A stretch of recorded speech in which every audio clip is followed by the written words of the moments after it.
So the Joker War has finally started, and we're finally getting our first glimpses about the plot and where they're taking that. Also, Superman starts a gang, go figure, and Empire's kicking off, and it's okay. Still some things to be seen. Let's talk about it. Roll that intro.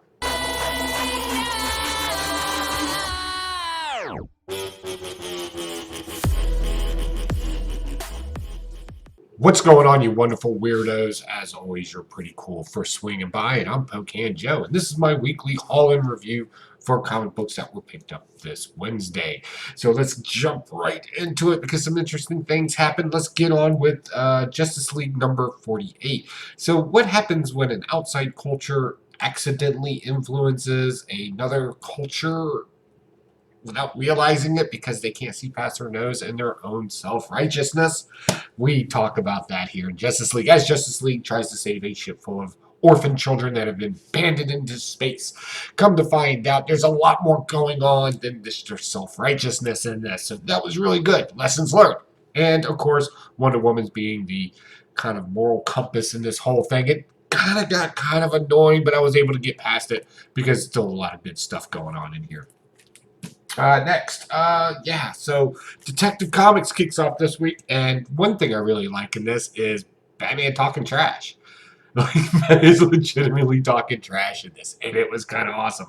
It was cool to see Two-Face kind of turn back around again. The whole suit thing that he was wearing, I don't know. It was kind of awkward, like this mech suit. It just didn't come off very well. Still wanted to see some more of that Colt, but the whole cult comes over, so now we have the Court of Owl's Talons and the Two-Face cult fighting it out in this. What ends up happening? We blow everything to Kingdom Come.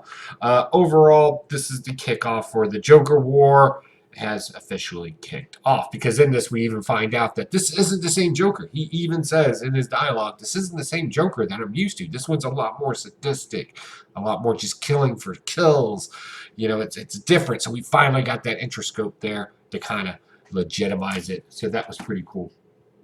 Next, Action Comics. So, like I said in the beginning, Superman starts a gang. Basically, he gets his son, John, involved, and then this Connor kid, who's a Superboy as well. And they've had enough of the Mafia because they keep making threats, or the Invisible Mafia, I should say.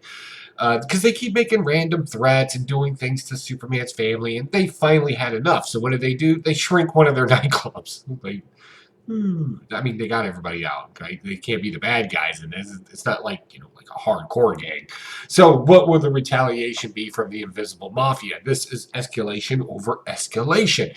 Who's ultimately right and how far will it go? I hope they take it down that path. That would make this very interesting. Next, Batman, number 95. So Joker owns it all. He owns everything that Bruce Wayne, and he is swimming in cash. Batman doesn't seem to be too worried about that, however.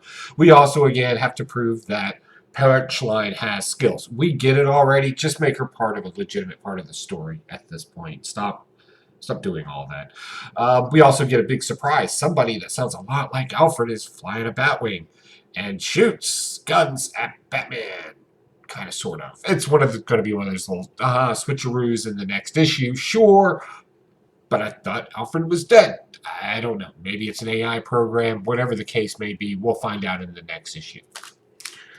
All right, moving on. We got Empire, number 2. I know a lot of people have been talking garbage about this book, and I can almost kind of sort of understand why. But honestly, I've been kind of enjoying it to myself. And please, is it code Cotates, the vegetable people, right? Apparently they have a problem with meat sack animals and all this other stuff. All right. In other words, they have a problem with the other, right? We were being led to believe that there was a problem with the Skrulls and the Kree with them, but then that got all flipped around. So in this, we have to see the eventual symbol. Now, first off, that is a cool cover. Am I right? Just take a second, breathe this cover in. It's been a while since we've had a good Captain America cover, so thank you for that. Some other things in here. Captain Marvel, the female one, who's always kind of high and mighty and nose stuck in the air, just annoying. Well, now she's an accuser, apparently. She has Rowan's hammer, and she can feel the power in it, and she doesn't know if she can control the power, as if she didn't have enough problems. Ugh, go figure that one out. It's kind of annoying, but I can see where they can make it interesting. I hope, maybe. Doesn't matter. The battle's taking place on Earth now, so now the Avengers got to jump into that action. So they do in Avengers Empire #1. Again, I said I'm not getting all the tie-ins. I didn't get the X-Men ones, but I will get the Avenger ones because it just kind of follows that line. So the battle finally comes to Earth, and we see various Avenger teams. Some we don't care about, some we're kind of interested in, and some we haven't heard about in a while. They're all kind of battling out, but they end up in the Savage Lands where Kazar and a bunch of his friends, they're fighting them there. And that seems to be the kind of focus of this story. We had Wonder Man flying around hitting people, but he's, non-violent now or something. I I don't know. It's weird. That one didn't make too much sense. But the rest of this, good action, good stuff going on in here, and tons of surprises going around, even though it is another Marvel epic event, which seems to happen every 6 months. All right.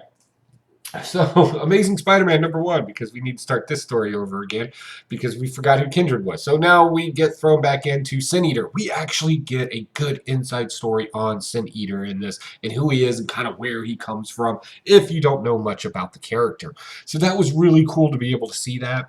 And then we kind of see why Kindred is kind of like close to him. We get the relationship now. Don't want to spoil it too much for you, but it will play later. I promise you that. So definitely check this out.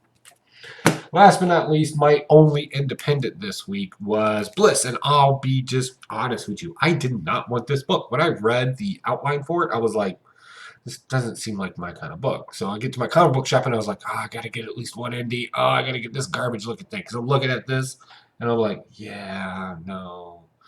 And then I read it, and I was like, ooh, we got some interesting stuff going on here. Apparently, a young boy is defending his father in front of like this kind of court thing. We're in I don't know how to describe it, another dimension, we'll just put it that way, where there's like some weird monster guys that are kind of like the mafia. They entrap his father into doing bad things, apparently being a killer. And if he takes his drug called Bliss, he'll blissfully forget what he has done and be able to live with it. So he ends up working for the mafia to take care of his family. His son obviously was very sick at one point. So we kind of get the narrative that he's in this court trying to justify his father's actions. The crowd behind him doesn't seem too happy, but whimsically dark and macabre. Again, I don't know what it is when I say that. I've only said it a few times, but that's the only way to really describe this book. If you've read it, definitely let me know down below if that's an accurate portrayal of this book. Definitely, I liked it. I hope you do too. All right, guys, small haul this week. Again, comic books are still trying to, DC and Marvel having two distributors, and it's getting weird. It's kind of hard for my comic book shop to kind of lock things down. So they're getting that together. Don't forget about Blaster or Stash It tonight, Friday night, 10 p.m. Eastern Standard Time. We're going to have a live chat where we can all talk about comic books. Did you read any of these comic books? You definitely want to be there. Let us know what you thought about them. We'll definitely engage you. Other than that, have an awkward sip of coffee. And have a great day. Stay safe, stay away from each other, and stay healthy. Talk to y'all soon. Bye.